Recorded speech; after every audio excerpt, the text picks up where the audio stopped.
Donc la Russie, depuis 1991, entre renouveau et faiblesse. Et donc, après la chute de l'URSS en décembre 1991, après sa lente agonie, après les réformes mises en place par Gorbatchev, et ensuite la prise du pouvoir progressive par Helsinki, qui a finalement réussi à mettre fin au communisme en URSS, et après l'éclatement de l'URSS, eh bien, on rentre dans une nouvelle période qui est les années 90, où effectivement la Russie va connaître une période relativement difficile. Et alors difficile, pourquoi? Parce que l'URSS va en fait rentrer dans une phase de transition. Donc c'est la Russie de Boris Eltsine. Alors la Russie de Boris Eltsine, on est dans une phase de transition. Pourquoi? Parce que Eltsine, donc ici, Eltsine, dont on a déjà parlé, est un personnage qui donc a participé aux grandes, a été acteur de la disparition de l'URSS.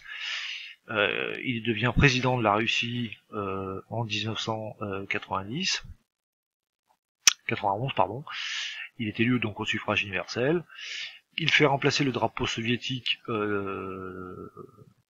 par le drapeau bleu-blanc-rouge, c'est-à-dire qu'en fait la Russie met fin, si vous voulez, à l'idéologie communiste. La Russie devient un régime démocratique et également qui intègre l'économie de marché, l'économie libérale. Alors, cette intégration de la Russie dans l'économie libérale, c'est une intégration qui va être difficile. Si on regarde par exemple le PIB de la Russie dans les années 90, donc ici, on voit clairement qu'il y a finalement une légère croissance dans les années 90, puis ensuite la Russie va être frappée d'une crise en 1997 assez importante qui va replonger, qui va faire plonger le PIB jusqu'au début des années 2000. Donc il faut attendre le début des années 2000 avant qu'il y ait véritablement une émergence économique de la Russie. Donc à peu près 10 ans de transition avant de pouvoir assister à un décollage économique. Alors la raison est assez simple, c'est que la Russie est à ce moment-là dans une phase de transition.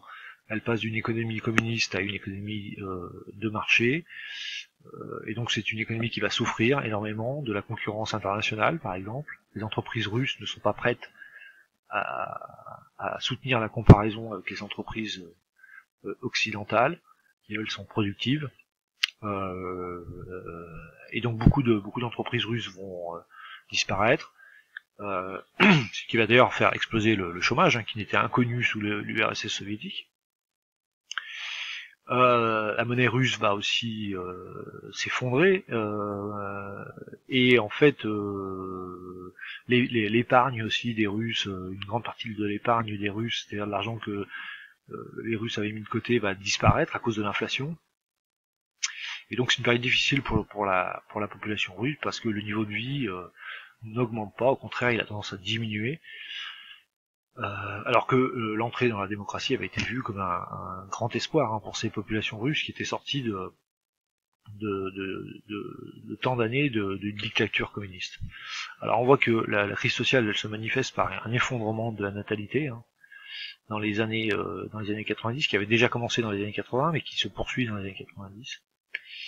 Il faudra attendre le début des années 2000 pour qu'il y ait un rebond démographique, et puis en même temps une hausse du taux de mortalité qui est lié à plusieurs facteurs. Le fait que par exemple les Russes désormais ont beaucoup plus de difficultés à se faire soigner, parce que le niveau de vie est plus difficile, parce que les services de santé sont désormais privatisés, donc l'accès à la santé devient plus difficile pour les plus pauvres. Et donc la Russie va connaître une période dans laquelle l'accroissement naturel va être négatif. Dans les années 90 et même jusqu'au milieu des années 2000. Alors, il faut attendre l'élection de Vladimir Poutine en 2000, qui succède à Eltsine, qui a fait 2 mandats, Eltsine. Poutine prend le pouvoir, donc est élu en 2000, et il est toujours au pouvoir actuellement. Et donc Eltsine va en quelque sorte participer, en tout cas d'un point de vue économique, au redressement économique de la Russie. Hein, on voit ici effectivement l'émergence de la Russie, la croissance assez importante du PIB russe. Donc ça veut dire que dans les années 2000, à partir des années 2000, la Russie devient en quelque sorte, on assiste une forme de renaissance de la puissance russe. Alors renaissance de la puissance russe, donc c'est ce qu'on va voir, hein, les années Poutine, la Russie en quête d'une puissance perdue. Alors cette renaissance, elle se manifeste de plusieurs façons. Alors donc j'ai tout synthétisé sur une carte qui rappelle donc les différents éléments à prendre en compte pour parler de la situation de la Russie dans les années 2000 jusqu'à aujourd'hui. Alors, d'abord, effectivement, on a un pays qui va connaître une forme de renaissance parce que la Russie dispose de nombreux gisements de pétrole et de gaz, de minerais aussi d'ailleurs, qui vont être exploités et exportés vers l'extérieur, et en particulier vers l'Europe, hein, qui devient le premier marché d'exportation de la Russie. Donc le gaz russe alimente en grande partie le marché européen. Donc ça, c'est une des raisons qui explique finalement la croissance du PIB russe, qui va s'appuyer en grande partie sur effectivement l'abondance de matières premières. Alors il y a beaucoup d'investisseurs étrangers qui vont venir en Russie, ce qui était impossible sous l'URSS soviétique. Hein. Il y a désormais des entreprises étrangères qui vont investir en Russie pour extraire du pétrole et du gaz.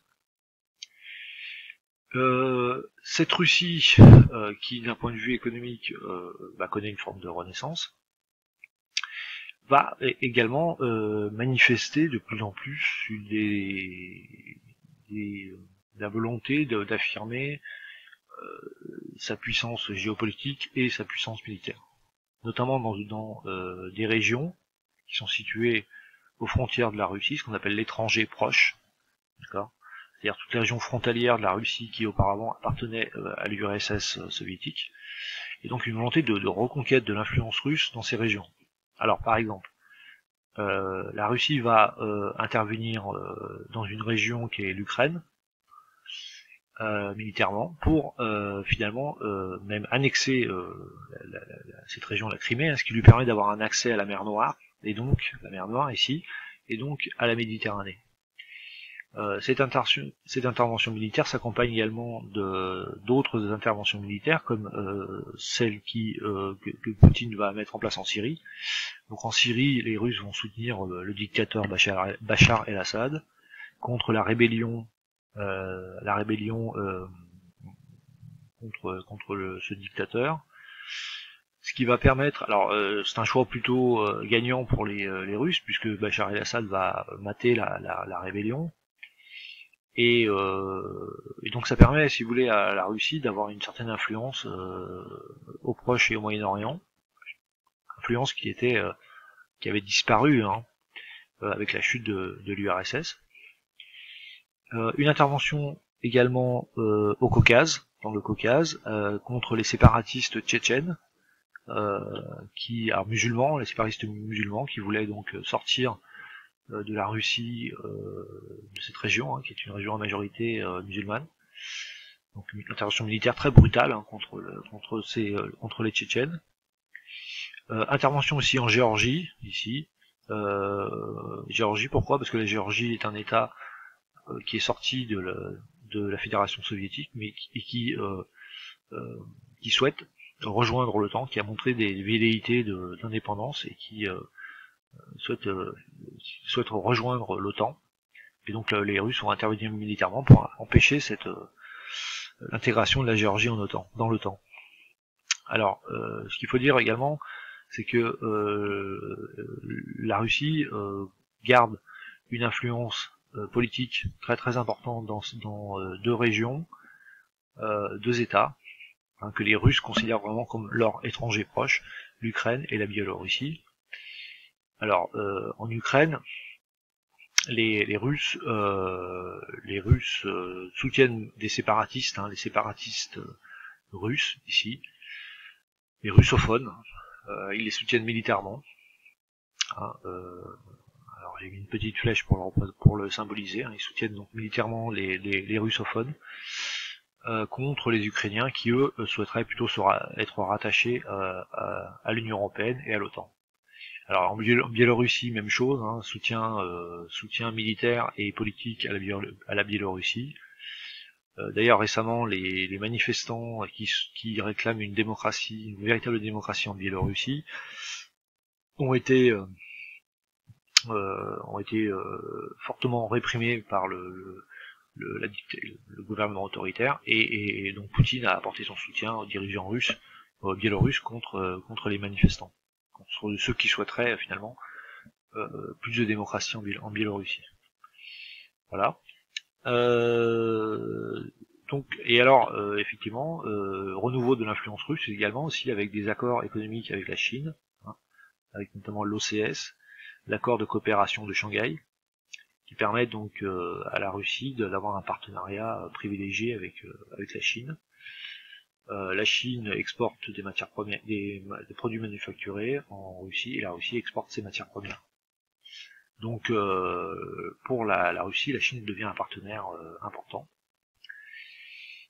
Et ensuite, pour finir, le renouveau de la puissance russe avec l'océan glacial arctique.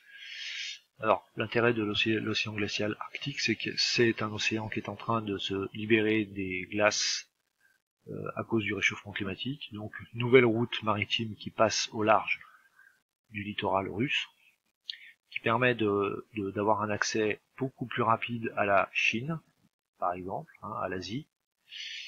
Et c'est une route maritime en devenir, hein, qui devrait à l'avenir se développer. Et les Russes donc là exercent une forme de contrôle on est dans les eaux territoriales russes. Alors la Russie souhaite même étendre son influence au-delà de sa zone d'influence, on va dire administrative, en allant plus loin dans l'océan glacial arctique et en revendiquant même des territoires situés au-delà de ces eaux territoriales, pour pouvoir avoir accès aux matières premières qui sont en train d'émerger avec la fonte des glaces. Alors attention, tout ça quand même comporte. Alors il y a également, pour finir, l'influence culturelle, le soft power russe, alors qui pour l'instant n'est pas extraordinaire. Hein. La Russie n'est pas une grande puissance d'un point de vue culturel, mais malgré tout, les Jeux Olympiques qui ont eu lieu en Russie, dans le Caucase, ont montré clairement à la Russie sa volonté de réintégrer, d'avoir une certaine influence culturelle à l'échelle internationale. Donc il y a eu les Jeux Olympiques de Sochi, et puis la Coupe du Monde de football en 2018. Alors attention, tout ça quand même comporte un certain nombre de limites. La Russie reste quand même un État fortement dépendant des matières premières, donc certainement pas une puissance industrielle et encore moins une puissance financière.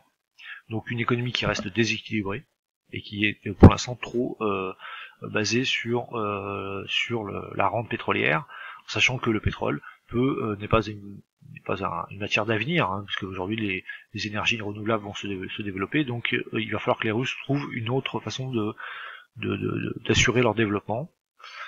Et puis il y a une deuxième limite, qui est une limite géopolitique, c'est effectivement l'OTAN, hein, c'est-à-dire que beaucoup d'États qui faisaient partie de l'étranger proche de la Russie ont rejoint l'OTAN, c'est-à-dire l'alliance américaine.